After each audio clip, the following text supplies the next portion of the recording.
Kita berdoa terlebih dahulu. Bapa kami yang bertahta dalam kerajaan sorga, malam yang baik ini ya Tuhan, kembali kami berkumpul melalui Zoom New Life. Tidak lain, tidak bukan tujuan kami adalah untuk melayani Tuhan, memberikan pujian, penyembahan kami kepada Tuhan, dan berharap Tuhan mengajari kami melalui kebenaran firman-Mu. Oleh karena itu ya Tuhan, pimpinlah setiap kami yang sudah ada. Engkau yang akan mengetuk pintu hati-hati rekan-rekan yang lain, untuk mereka juga mau mendengarkan,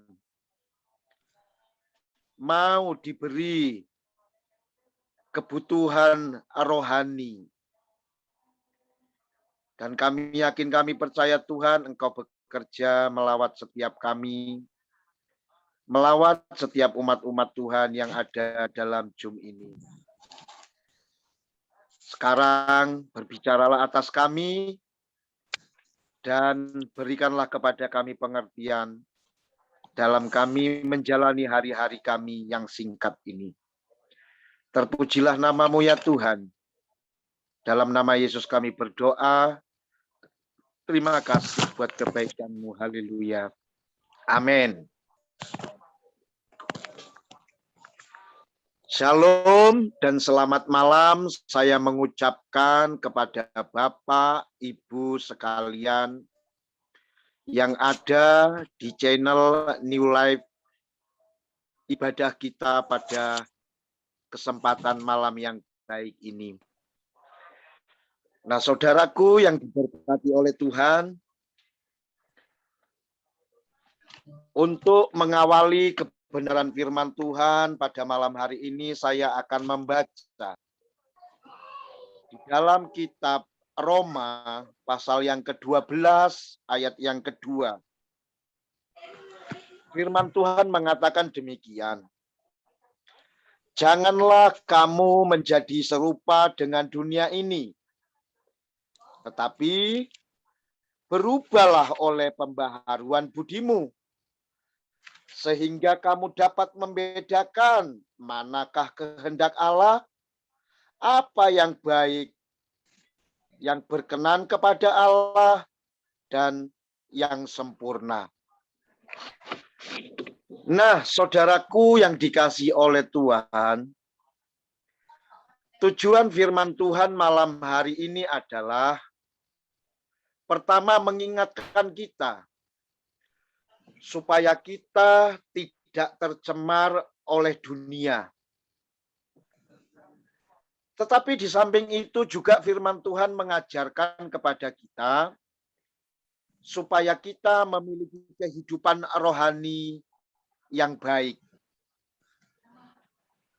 Betul, adalah benar. Kita memang hidup dalam dunia. Kita masih menginjak bumi. Kita masih tinggal di dunia.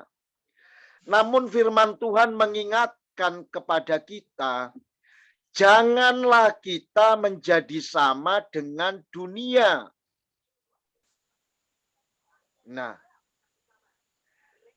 jangan kita ini menjadi sama dengan dunia.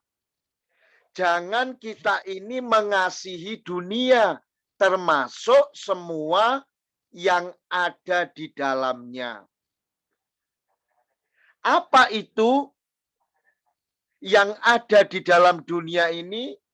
Tentu yang dimaksud adalah hal-hal yang duniawi, saudara-saudaraku.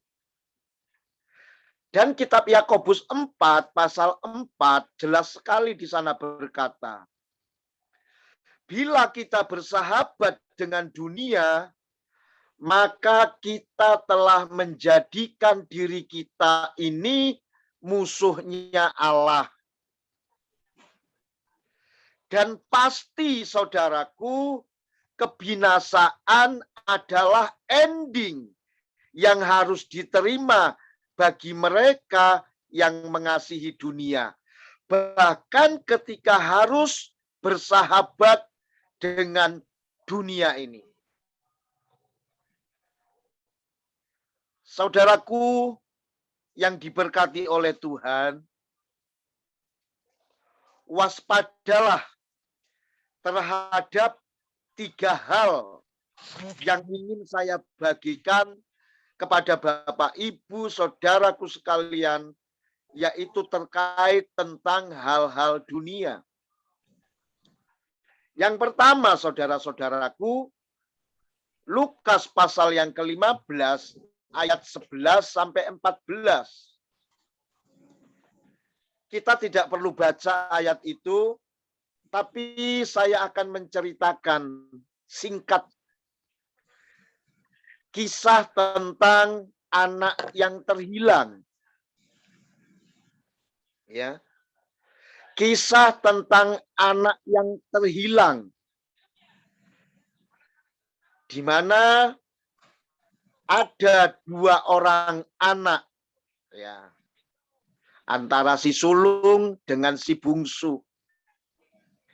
Nah, tapi yang mau kita ceritakan di sini adalah ulah si bungsu. Saudaraku, si bungsu ini punya keinginan. Apa itu keinginannya? Dia menginginkan harta warisan yang dimiliki oleh kedua orang tuanya.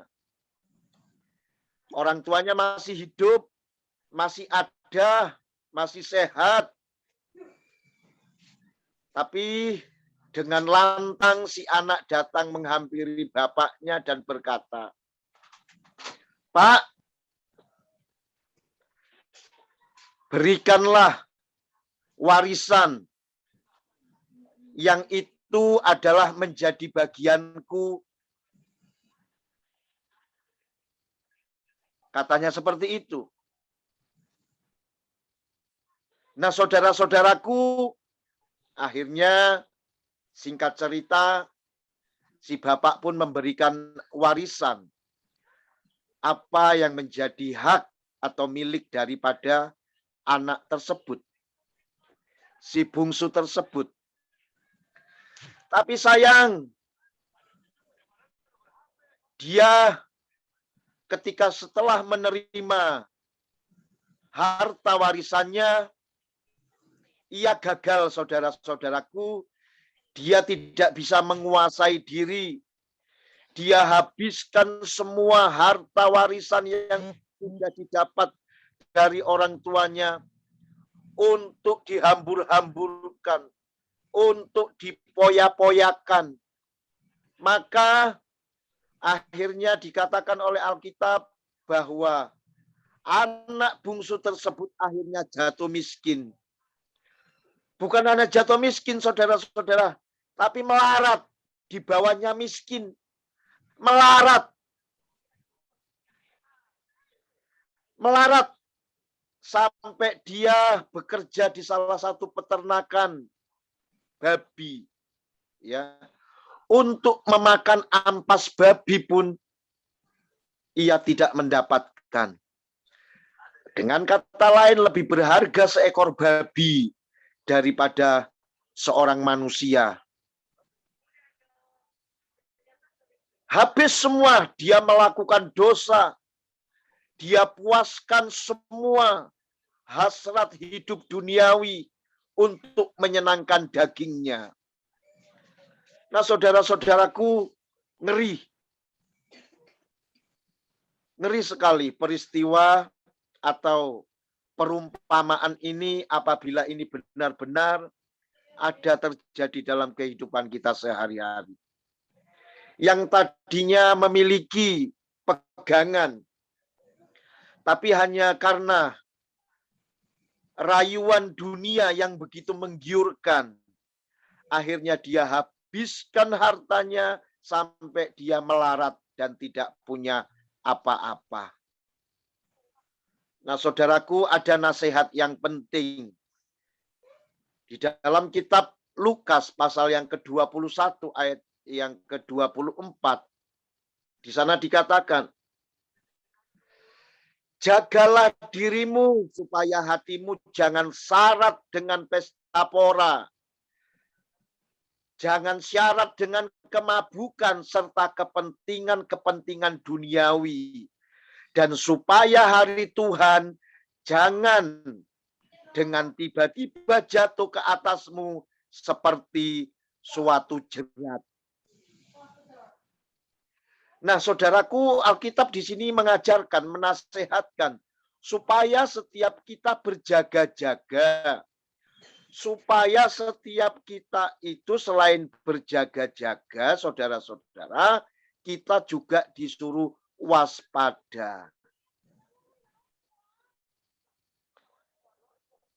Itu yang kita dapatkan dari apa yang ditulis di dalam kitab Lukas pasal 15 ayat 11 sampai ke 14. Yang kedua, saudara-saudaraku, jadi kalau yang pertama tadi saya menggarisbawahi bahwa saya simpulkan supaya kita jangan, saudara-saudaraku, atau waspada terkait hal-hal dunia yang salah satunya adalah keinginan daging. Ya, seperti anak yang terhilang tadi. Keinginan daging. Hanya untuk memuaskan keinginan daging, dia jatuh miskin dan akhirnya melarat. Oleh karena itu dikatakan waspada dan berjaga-jagalah, saudaraku yang diberkati oleh Tuhan. Yang kedua, saya teringat dengan apa yang dicatat di dalam kitab Kejadian pasal yang ketiga ayat yang ke-6. Tentang keinginan mata. Keinginan mata. Apa yang ditulis di sana? Kejadian pasal yang ketiga ayat yang ke-6 itu menceritakan kisah tentang Adam dan Hawa ketika ia berada di Taman Eden. Nah, kesimpulannya Hawa ini ternyata memang orang yang dablek. Ya. Kenapa saya katakan Hawa itu orang yang dablek? Ngeyel. Nggak mau denger-dengeran sama Tuhan. Padahal Tuhan sudah berpesan kepada Hawa. Kepada Adam dan Hawa. Ya. Adam atau Hawa,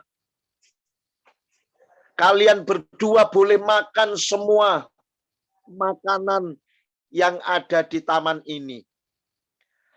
Tapi satu hal, ingat ini pesan saya, kata Tuhan seperti itu.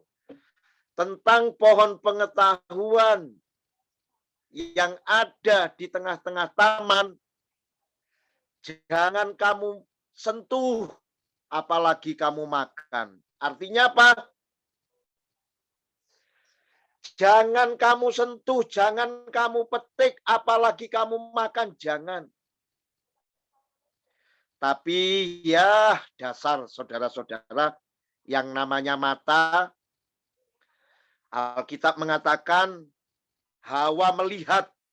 Ya, Hawa itu melihat dengan matanya. Ya, ternyata buah pohon pengetahuan tentang yang baik dan yang jahat itu, saudara-saudaraku, di mata Hawa itu sangat menarik perhatiannya. Dan kelihatannya buah itu sangat sedap. Apabila buah itu kupetik, kuambil, dan kumakan. Maka apa yang terjadi? Diambil, saudara-saudara, buah itu dipetik. Buah pohon pengetahuan itu oleh Hawa. Dan ia memberikan pula kepada Adam. diberikan buah itu kepada Adam. Nah, karena apa saudara-saudara? Keinginan mata. Hawa melanggar firman Tuhan. Hanya oleh karena keinginan mata, Hawa melanggar firman Tuhan. Dan akibatnya Alkitab mencatat, ia jatuh ke dalam dosa. Jadi hati-hati dengan mata, saudara-saudara.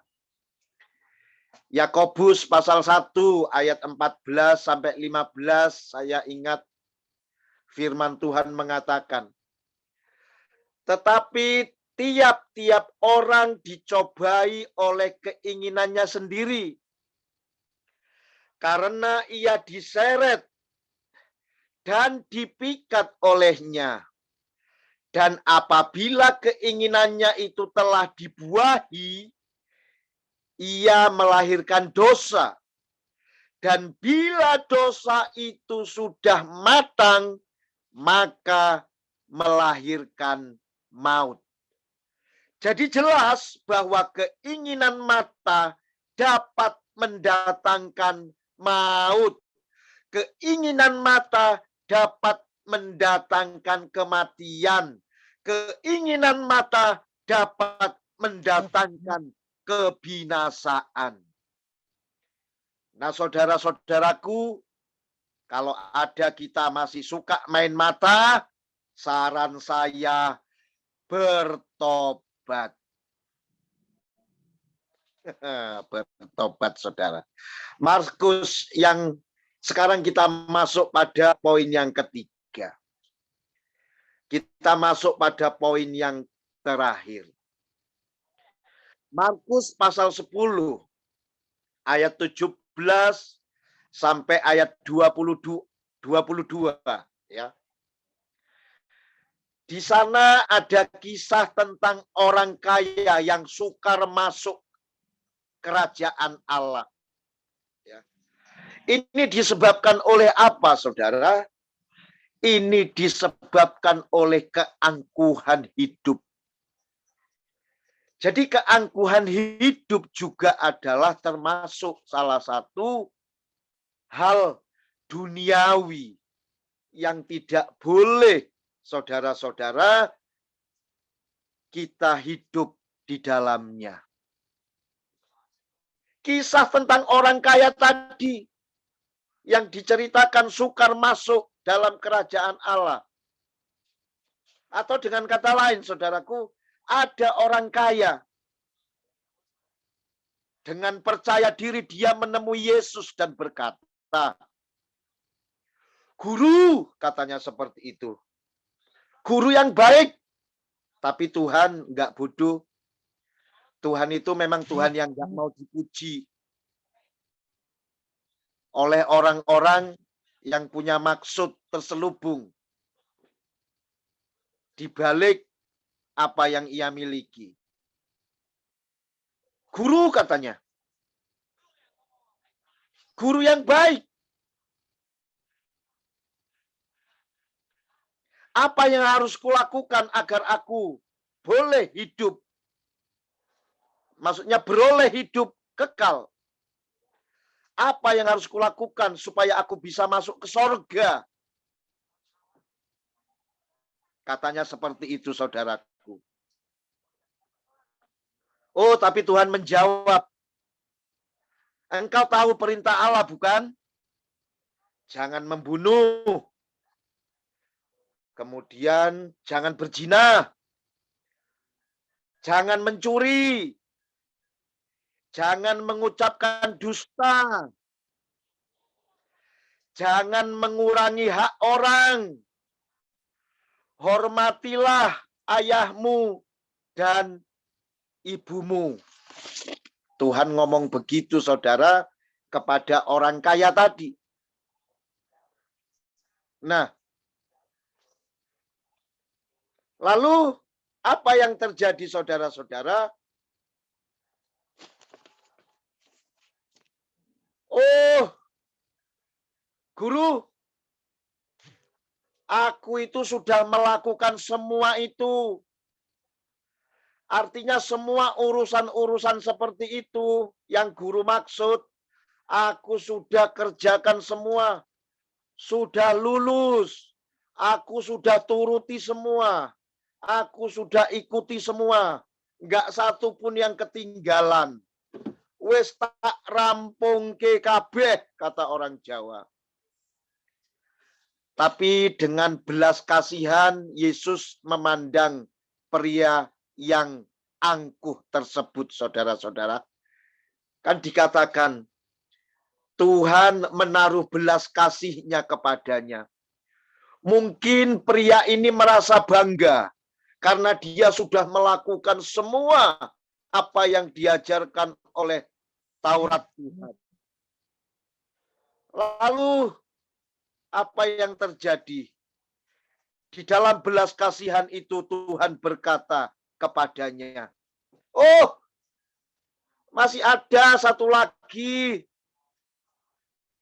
Masih ada satu lagi yang harus kamu lakukan apabila kamu mau masuk surga.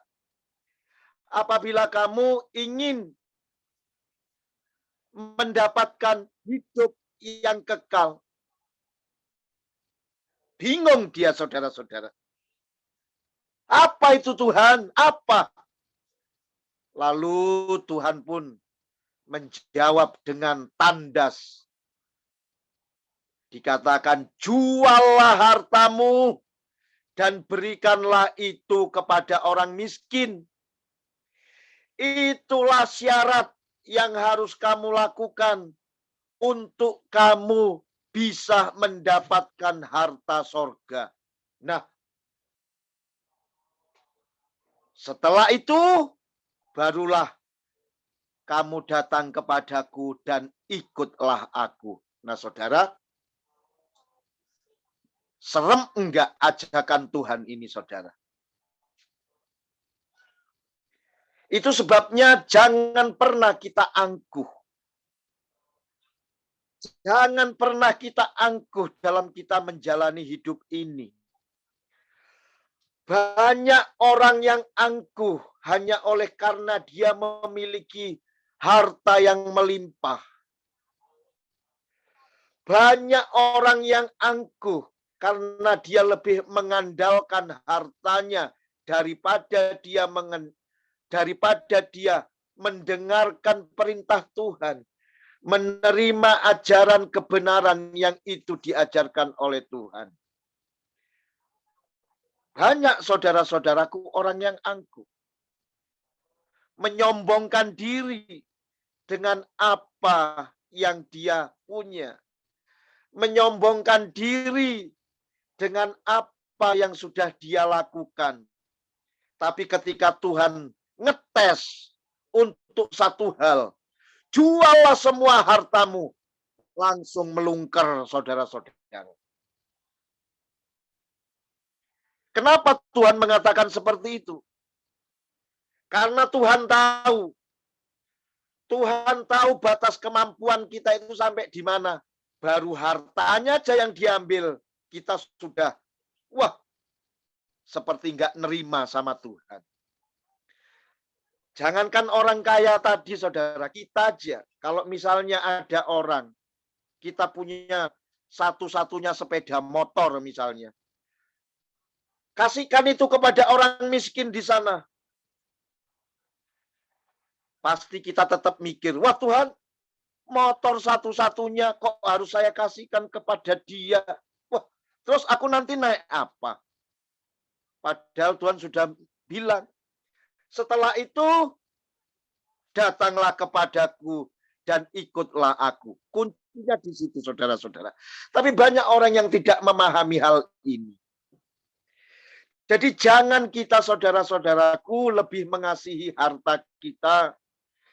Jangan, saudara-saudaraku, dalam hidup ini kita lebih mengandalkan harta kita, uang kita, rumah kita, emas kita, perak kita, itu semua kita andalkan untuk kita tonjol-tonjolkan, saudara. Tapi yang harus kita lakukan adalah bagaimana kita mendengarkan ajaran Tuhan. Bagaimana kita menerima kebenaran Tuhan. Dan kita bersyukur. Ya, kita bersyukur. Saya yakin Pak Hari Jakaria bukanlah termasuk golongan orang kaya yang angkuh tersebut. Ya. Saya tahu Pak Hari orangnya adalah orang yang diberkati oleh Tuhan. Tapi luar biasa. Justru dalam kebaikannya, ya beliau pernah bercerita kepada saya, justru banyak sekali orang yang membohonginya. Banyak orang yang mempermainkannya. Banyak orang yang memfitnah. Banyak orang yang nggak suka dengan alasan yang macam-macam. Sampai kadang-kadang saya bingung. Dan ternyata saudara yang membuat saya lebih bingung lagi. Ada hamba-hamba Tuhan yang ikut ambil bagian untuk ya melakukan hal yang tidak baik tersebut. Tapi saran saya Pak Hari, Bapak tidak akan pernah jatuh miskin hanya oleh karena 1 juta, 2 juta, 10 juta. Namun oleh Tuhan, pastilah Bapak akan semakin diberkati. Itu yang harus dipegang Pak Hari. Jadi ada nasihat yang baik saudara-saudaraku, 1 Yohanes 2 ayat 17. Dunia ini memang sedang lenyap dengan keinginannya. Tetapi orang yang melakukan kehendak Allah tetap hidup untuk selama-lamanya. Nah, saudaraku, apabila jum ini benar adalah hasil dari doa, apapun yang terjadi, jangan pernah jum ini dihentikan. Apapun yang terjadi, jangan pernah berpikir jum ini untuk ditutup. Maju terus, layani Tuhan terus. Berapapun jemaat yang ada, berapapun orang yang hadir, ya, beritakan terus Injil. Terus kiranya Jom New Life ini menjadi saksi. Karena dunia ini sedang digiring kepada satu kehancuran. Dan kalau sampai Jom ini ditutup, kita nggak melayani Tuhan lagi. Jangan-jangan kita juga menjadi bagian orang-orang yang sudah dihanyutkan oleh dunia ini, saudara-saudara. Jangan ditutup, diteruskan. Atau bila tidak, kita akan ditenggelamkan. Sekali lagi, akan ditenggelamkan oleh dunia ini. Oleh karena itu, kejarlah saudara-saudaraku, milikilah harta yang kekal itu. Miliki. Yang menjadi pertanyaan buat kita malam hari ini adalah, apa iya? Apa bisa kita hidup di dunia, tapi nggak hidup seperti orang dunia? Apa bisa kita hidup di dunia ini, tapi kita tidak hidup seperti orang duniawi? Bagaimana kita dapat hidup di dunia, tapi tidak tercemar oleh dunia? Ini adalah satu pertanyaan yang harus dijawab. Ya, bagaimana kita dapat hidup di dunia, tapi tidak tercemar oleh dunia? Nah, saudara, di dalam kitab Efesus pasal 6, ayat yang ke-13 sampai yang ke-18 mengatakan, intinya begini, bisa kok kita hidup di dunia ini, tapi tidak seperti orang duniawi. Caranya adalah Efesus 6 ayat 13 sampai 18. Bentengi dirimu dengan seluruh perlengkapan senjata Allah. Benar kita hidup di dunia. Benar kita tinggal di dunia. namun hiduplah benar. Jangan cemari hidupmu dengan sampah-sampah dunia. Dan yang paling penting adalah saudara-saudaraku yang diberkati oleh Tuhan, berjaga-jagalah sampai Tuhan yang menggenapi janjinya untuk datang menjemput kita. Sebagai penutup, Yakobus 1 pasal 27 bagian B dikatakan, dan menjaga dirinya supaya tidak dicemarkan oleh dunia. Pesan saya untuk kita semua pada malam hari ini, jaga diri kita. Awasi diri kita. Kiranya Tuhan memberkati Bapak, Ibu, saudaraku sekalian. Shalom, mari kita berdoa. Bapa kami yang berada di dalam sorga, terima kasih Tuhan. Engkau sudah mengajarkan kami untuk kami hidup bukan seperti orang dunia, sekalipun kami ada di dunia ini. Benar Tuhan, sering sekali kedagingan, dosa mata, bahkan keangkuhan, itu menjadi satu jerat yang membuat kami jauh dari Tuhan. Namun malam hari sudah menyadarkan kami. Engkau sudah mengingatkan kami ya Tuhan. Biarlah kiranya firman-Mu menjadi kekuatan bagi kami semua. Terima kasih Bapa. Kami kembalikan segala pujian, hormat, syukur hanya kepadamu. Dalam nama Yesus kami berdoa. Haleluya. Amin. Amin.